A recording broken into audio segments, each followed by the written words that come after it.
A demon lives in this city, Mr. Holmes.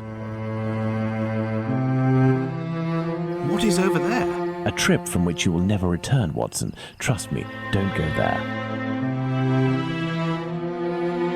Beyond that threshold is an abyss. Hell. He is an angry man in despair following a mistake that cannot be fixed.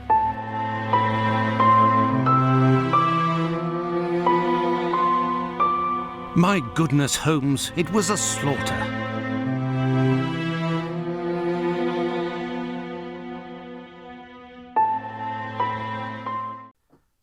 Hello everyone, and welcome to a historical walkthrough of Sherlock Holmes vs. Jack the Ripper.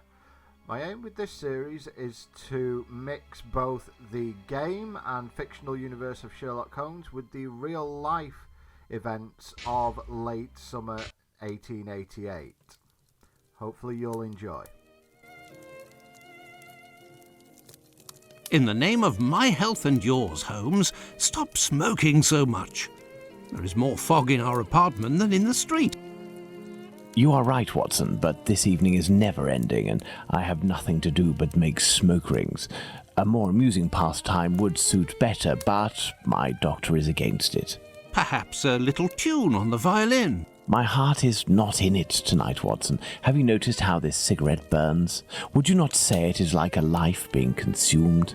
How many lives will end tonight in London? How many crimes will be committed within the life of a single cigarette? Ah, the vanity of existence. It is but complaints and smoke, the meagre panache of its sickly soul.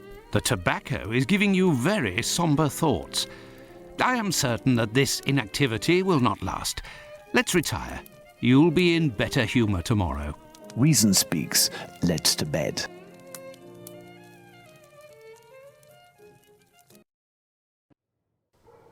With the introduction of Sherlock Holmes and Dr. Watson now out of the way, I feel like it would be proper for me to actually explain why and how I've decided to do this walkthrough. I've always been somewhat of a student of history, and even though we are 133 years later, the Jack the Ripper killings still live in the consciousness of anyone who was born in the UK. Some even consider Jack the Ripper the first serial killer. Now, what I intend to do with this, rather than simply just walk through the game, which has been done multiple times, what I felt might be useful is to present this game in a historical context, point out where it's accurate, point out where it isn't, and also give some more information that maybe the game doesn't quite provide. What I will not be showing in this walkthrough, as mentioned at the start, I will not be showing real life images of the victims. After a visit to the Jack the Ripper Museum in London, I decided that this would be in extremely poor taste. However, I will provide links to factual websites, the main one being Casebook, where if you do wish to gaze upon this gruesome scenario, you can. Come this way, my lovely. We'll have a right good time. Wait, let me help you. Oh, it's my hair that pleases you.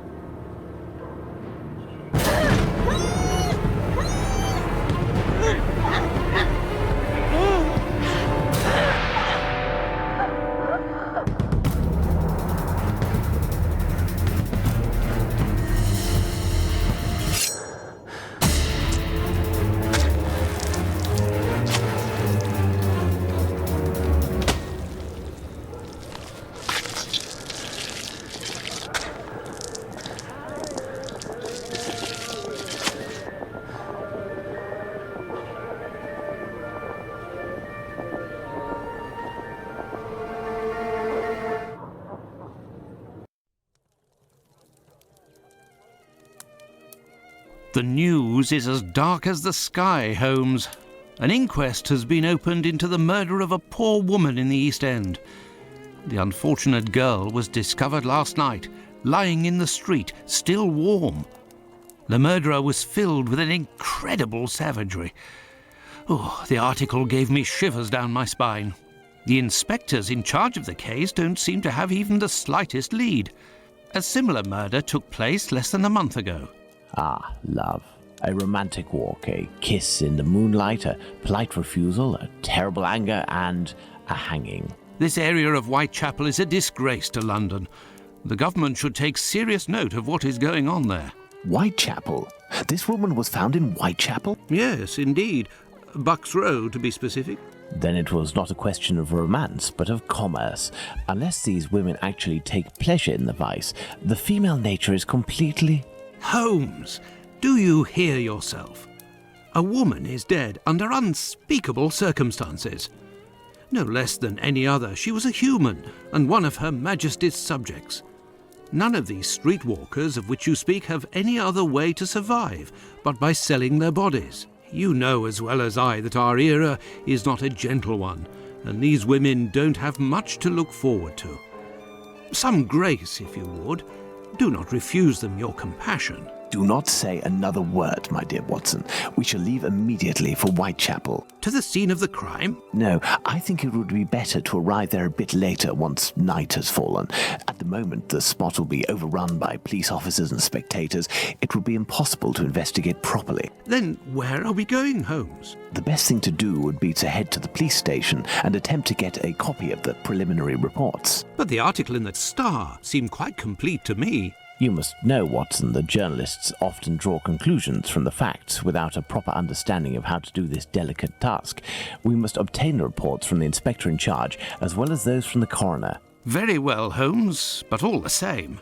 It seems to me that I have a map of London somewhere, Watson. Can you find it and locate Whitechapel while I get ready? You are too kind, Holmes. Searching through your mess? So while Dr. Watson contemplates his position in life, we're going to take a look at our first clue. This is a genuine copy of the Star newspaper from the 1st of September 1888. The Star was a radical newspaper at the time, very liberal, very left-leaning, very social justice orientated, and continued to be that way throughout its 72-year lifespan. It was first established in 1888, so this is all still very new. It's identified the woman as Polly, or Mary Ann Nichols, and she was apparently turfed out of her lodgings for not paying the requisite 4D. Now, for those of you who might be unsure what a D is a term for Old English pence. And it basically means in this stage, with 12 pence in a shilling and 20 shillings in a pound, that Polly was not able to afford something which at current exchange rates would be about £1.70 or $2. One thing we can also see is that she was fired as a domestic servant for stealing what in the paper says was £3 from her employer, but it was actually later found out to be approximately £3, 10 shillings worth of clothing and other items, which would be again worth about £300 to £350 these days. Some of the details on the murder are included, where sadly Polly was viciously disemboweled, and also the wound in her neck was so deep that she was almost decapitated. Unfortunately, a very sad end for someone who had an extremely hard life on the streets of London.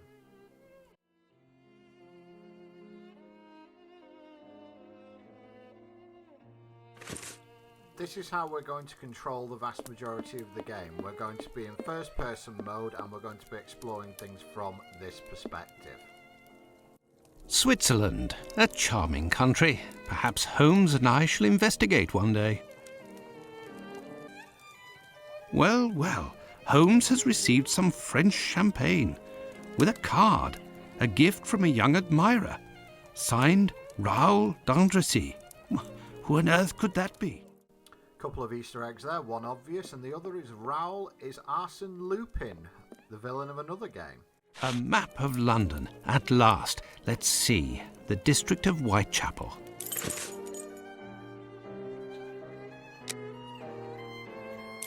I found the map, Holmes, and I was able to locate the Whitechapel police station. Congratulations, Watson. Come, the game is afoot. You can read the article to me on the way. We have arrived, Watson, in Whitechapel. Not very bright, and what cold! Brr, a typical London morning. Come, Watson, let's find this police station. Well, I guess that's the first mystery of this game solved about where the police station is, but we're going to have a quick look around Whitechapel.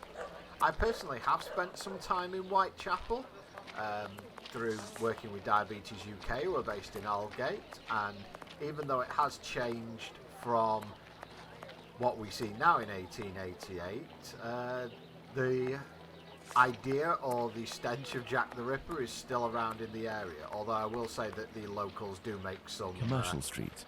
money out of it through their tours, etc. It is a tourist attraction to the area, but we can already see that there's reports of what's happened on the walls already.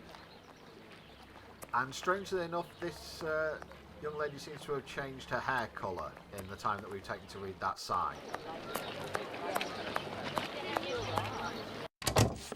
Well, this station isn't very well kept, I say. It's a local outpost, Watson. The daily tasks that confront these constables are not the easiest, and they are poorly paid. Sounds like not much has changed in 133 years there, but let's see what's on this board. Look, a suspect description. Michael Ostrog, wanted for questioning. Dangerous. Our first suspect, Michael Ostrog, born in 1833 in Russia, is actually more likely just to be a professional fraudster and scammer. He was introduced into the Jack the Ripper case in 1894, however all records of Ostrog have pretty much been around non-violent crimes, nothing to do with homicide. His criminal record mainly only includes thefts and scams.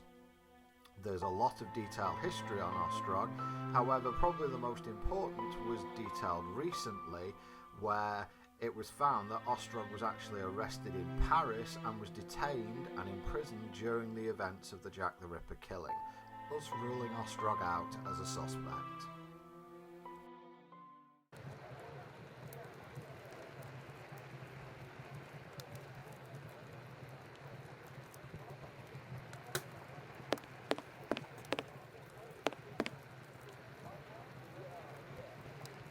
Gentlemen, welcome. Hello, I would like to speak with the Chief Inspector, if you please. Constable Humphreys here. I am the only one in at the moment. What do you want with the Chief? My name is Sherlock Holmes. I am... Sherlock Holmes? The detective that I read about in the papers? Well, that's a treat, that is. You come about the Buck Road case, have you? Indeed, we... Not at all. We were just passing by chance. You say that there was a crime recently. You don't know?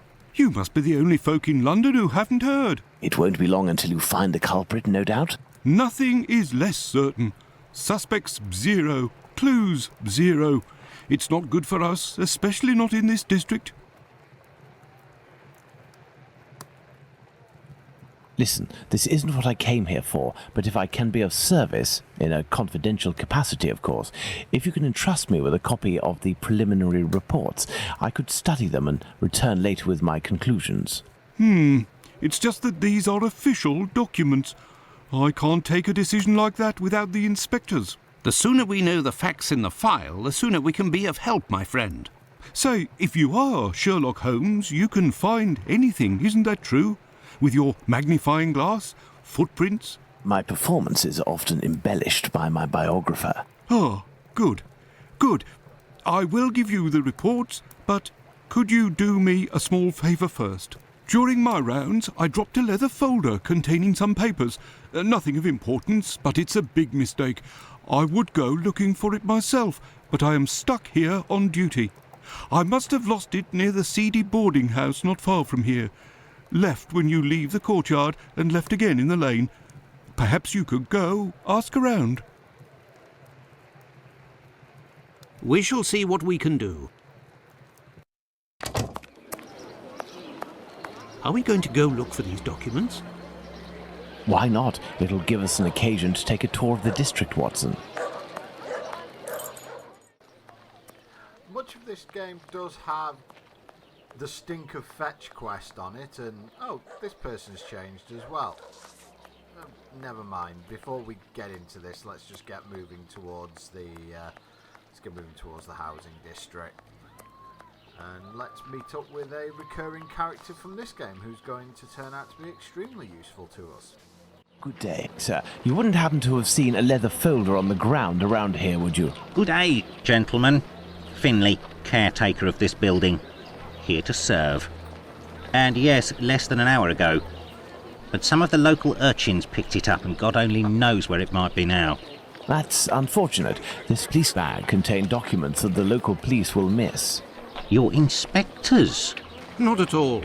I am Dr. Watson, and this is Sherlock Holmes, the detective. Sherlock Holmes, the great detective. You must be here about last night's murder. Have you discovered the identity of the poor woman?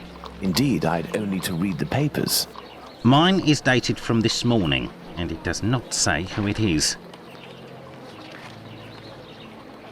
I'm not really engaged in this case, but if I can help the police, I will do so willingly.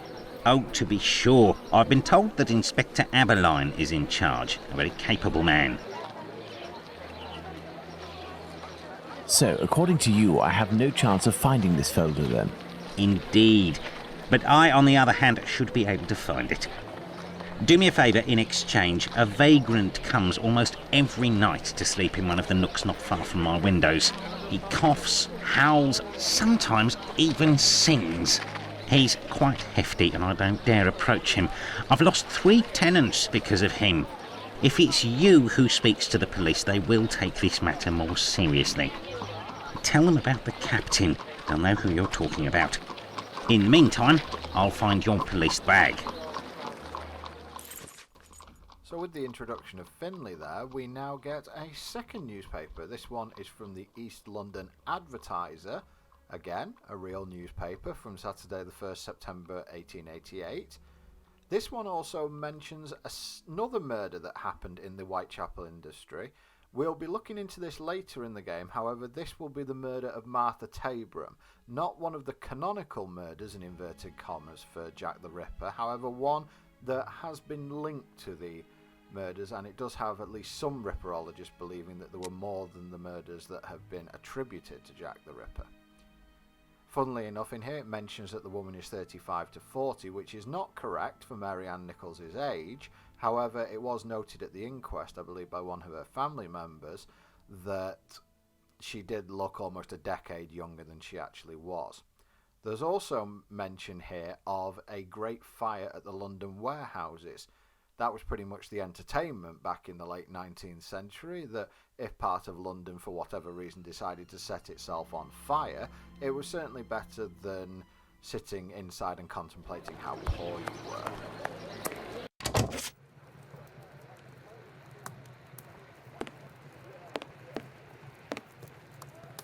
So, gentlemen, have you found my police bag? Not quite yet. Do you know a vagrant who goes by the name of the Captain? Captain? Yes, an old sailor, strong as a Turk and tattooed from head to toe.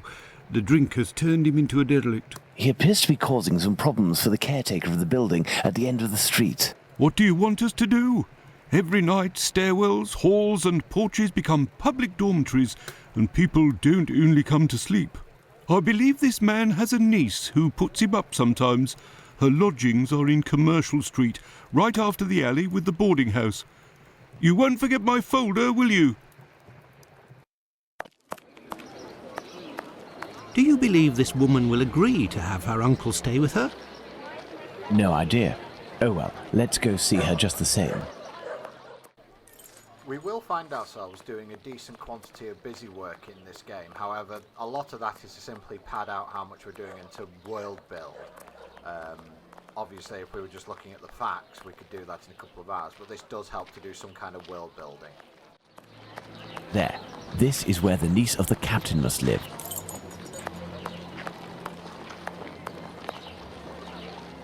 Good day, miss. Would you happen to be the niece of the man known as the Captain? Oh, yes, that would be me. What has he done this time? He isn't... Oh my God, I'm on my way. Miss, we have come to ask if you could have your uncle come live with you. He sleeps under the windows of a boarding house, causes the caretaker no end of problems. I know. I've lodged him for a while, and he was the same here. My landlord made me kick him out. I'm ashamed, you know. I never should have, given the state of his health. He coughs day and night.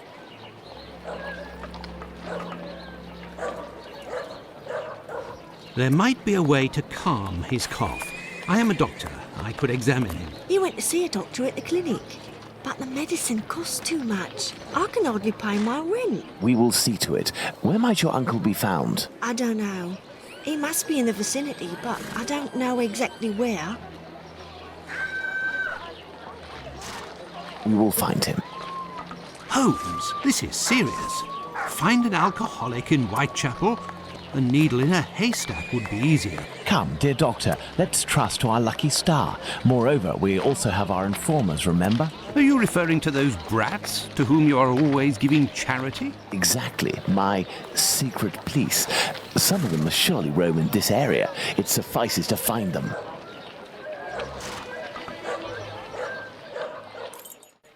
And of course, Holmes here is discussing the Baker Street irregulars, who will become a regular fixture in all of Holmes's activities.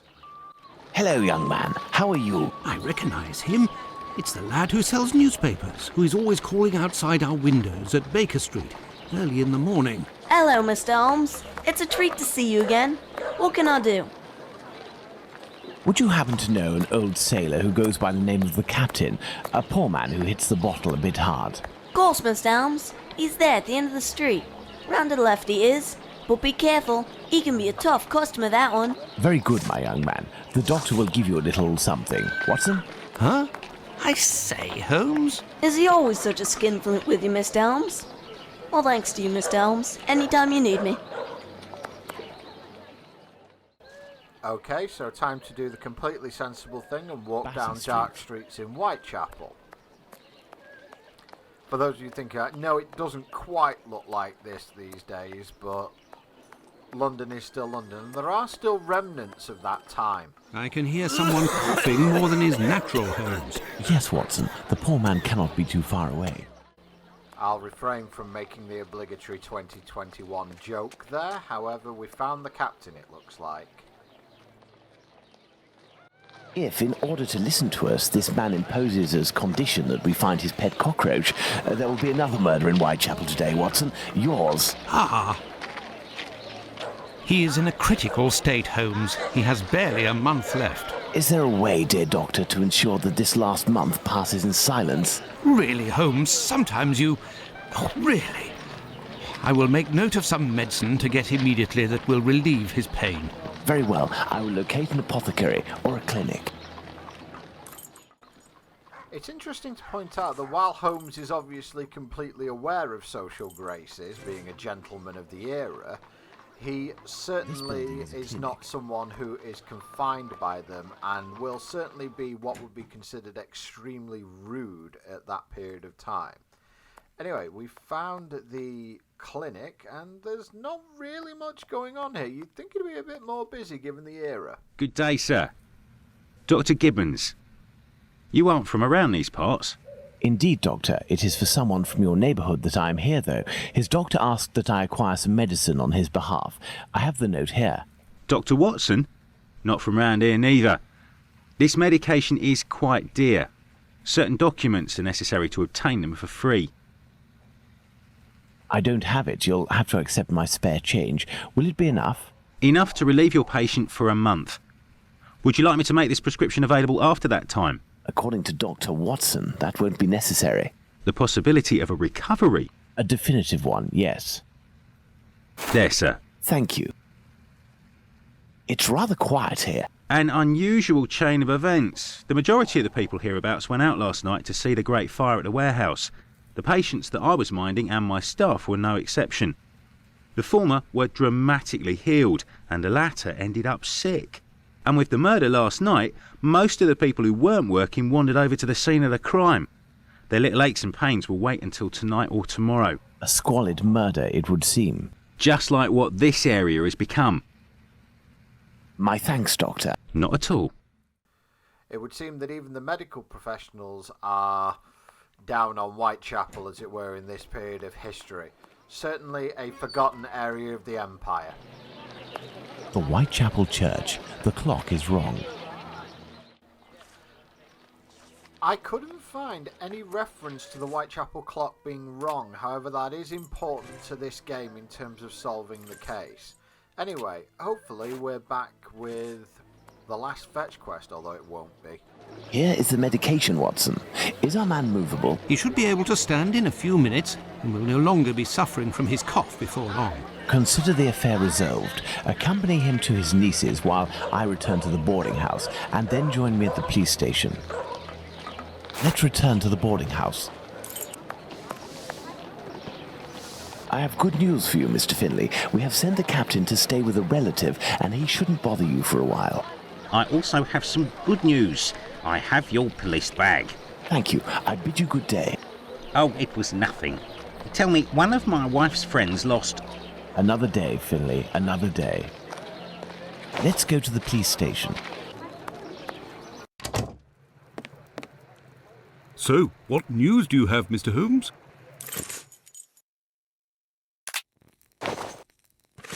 Are you sure it's the police bag that you lost? Yes, but someone attempted to force it open. They didn't succeed, but now the lock is stuck. Perhaps you could... Let's see. While we do this very quick puzzle, we basically need it to say 1, 2, 3, 4, 5, 6. We can have a think about what things do you think are going to be relevant in this case, and we'll go over it obviously at the end of the episode. All done. A big thank you, Mr. Holmes. Think nothing of it, my friend. So, the reports. Why don't you wait till the inspectors get back? You would certainly learn more. If I wanted to meet the inspectors, I would have done so. So, give me the preliminary reports, and above all, do not mention my visit to anyone. Is that clear? Sure, if that's what you want. Here are the reports. Thank you. It's actually very important to this game that Holmes is not mentioned as being in the area. He's doing this as a political view. At this time in Whitechapel, the police were regarded with suspicion is probably the best way to put about it. And so therefore having Holmes in the area would basically make this even worse for them. We're just seeing the official report on Mary Ann Nichols' death. Have you obtained the preliminary reports? Yes, we'll read them on the go. Let's to the scene of the crime at Bucks Row, Watson. An interesting point with regards to the examiner's report that was given there is that this report started a bit of a side myth that Jack the Ripper was left-handed. I suppose sinister would be a good way to put it as well. This in fact does not appear to be the case, and in fact during our deductions on this case we will ascertain whether Jack the Ripper was left or right-handed. But what are all these people doing here, Holmes? Apparently they came to see the scene of the crime. What about us? Aren't we going to see it? We will return this evening, Watson. The circumstances should be ideal for carrying out our little experiments. Well, Watson, we are at the scene of the Polly Nichols murder. Imagine the victim lying at the spot where she was found and try to discern all of the clues we can. Watson, you are a writer. I am therefore entrusting you with our deduction board. It will help us to establish certain facts. Understood, Holmes. No signs of blood.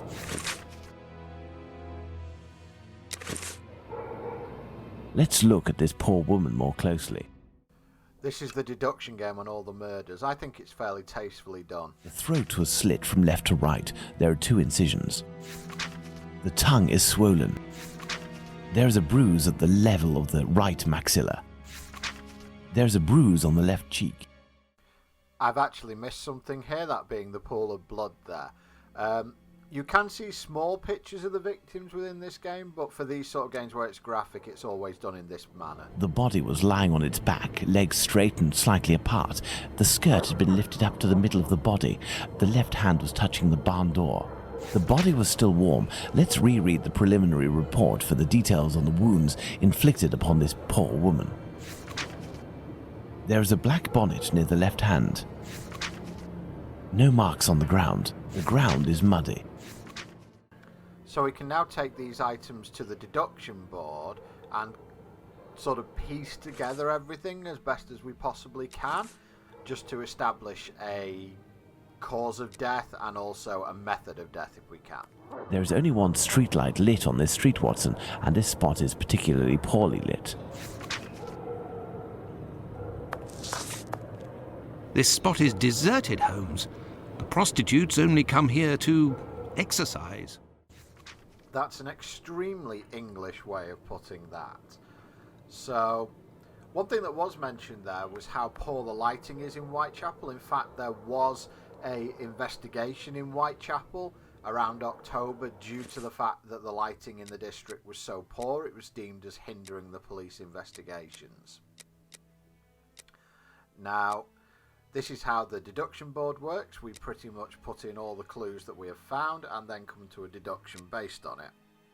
So, for example, based on these, we can see that the victim was holding her bonnet in her hand and therefore she wasn't afraid of what was about to happen. So she wasn't cautious and she had her bonnet in her hand and was ready to quote-unquote exercise.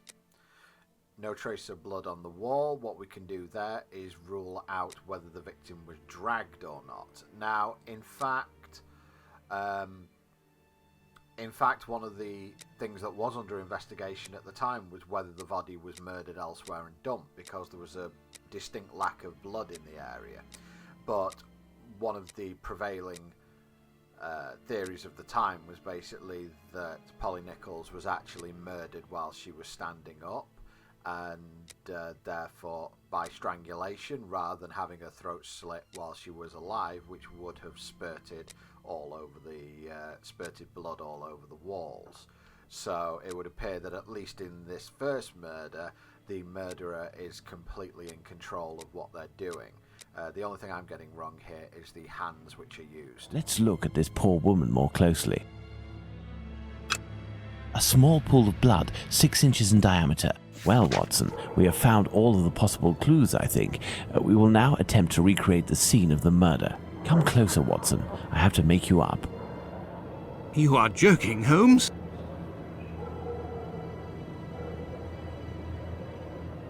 I feel ridiculous, Holmes. Now, Watson, come and stand here in front of me. You shall play the role of the poor woman and I shall play that of the murderer. Let's try to reconstruct the facts to ensure the final result corresponds indisputably to the way that Polly Nichols was killed. Now, in this little mini-game, our idea is to recreate what happened. So, based on what's happened here, what we're looking to do is match up the bruises on the victim's face to the initial strangulation while standing up, and we're also looking for the left to right cut while the victim was lying down. So this is how we have to loop everything together. So first we're going to do the slash on the ground, and then we're going to do what was done standing up. I hope that, as with the real murder, nobody had to witness all of that, Watson. If the murderer used his right hand astride his victim, there wasn't much room.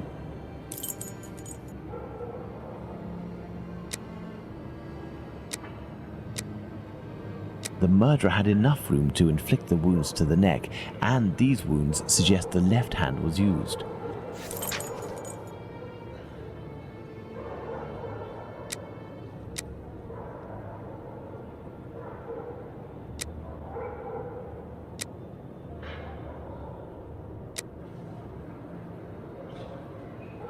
Yes, it's quite possible the events occurred like this.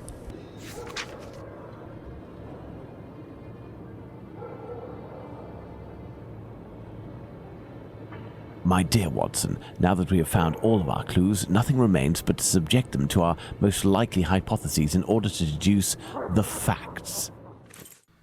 And now Holmes's theory busting. The one thing that you can notice there is that while the left hand on the ground did the slash, it appears the right did the strangulation. So in that case, we can't actually deduce whether Jack the Ripper is right or left-handed. So therefore, we just have to go with what we have for now, which isn't too much. The victim was most probably dead before being laid down. Once the heart stopped, gravity drained the body slowly, not in a heavy spurt that would have stained half the street. Thank you, Holmes. I understand why you told me not to change clothes. Do you realize that our behavior didn't alarm anyone? The victim's ordeal was even more discreet. By acting in silence, we have confirmed something. The crime definitely took place here. The victim and her murderer were able to come here without making any noise, and afterwards the murder took place without the slightest cry being uttered.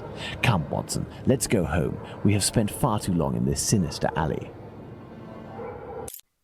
And with that, we come to the end of episode 1 of this historic walkthrough. However, it would be extremely remiss of me to not reflect a little on the life of the first victim, Mary Nichols.